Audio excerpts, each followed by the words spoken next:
তো অবশেষে লাগেজ ফাগেজ সব ঢেকে ঢুকে যতক্ষণে ঢেকেছি ততক্ষণে ঢেকে আমাকে ঢেলে দিয়েছে মোটামুটি। তো লাগেজ ফাগেজ ঢেকে রেনকোটটা পরে কিছুটা আরও এগিয়ে আসতে দিয়ে একটা পেট্রোল পাম্প, প্রায় আধা ঘন্টা হয়ে গেল বসে আছি ফালতু। কখন যে বৃষ্টি কমবে মানে বুঝতে পারছি না।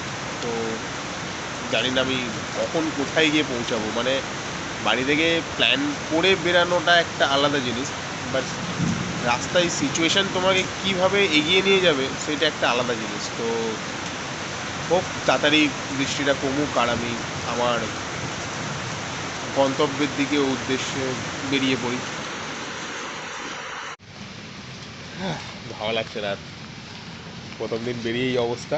তো বসে আছি ওই পেট্রোল পাম্পেই, আর চায়ের দোকান খুঁজে পেলাম না, ভালো লাগছিলো না। তো ভাবলাম যা সব কিছুই আছে আমার কাছে, তো বানিয়ে নিই নিজের জন্য কিছু।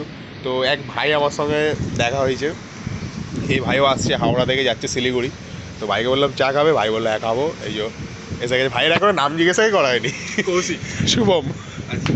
তো এই চায়ের দাম ধাম চলছে, ওখানে বিস্কুট কফি বানিয়ে আমরা অ্যাকচুয়ালি ব্ল্যাক কফি বানাচ্ছি।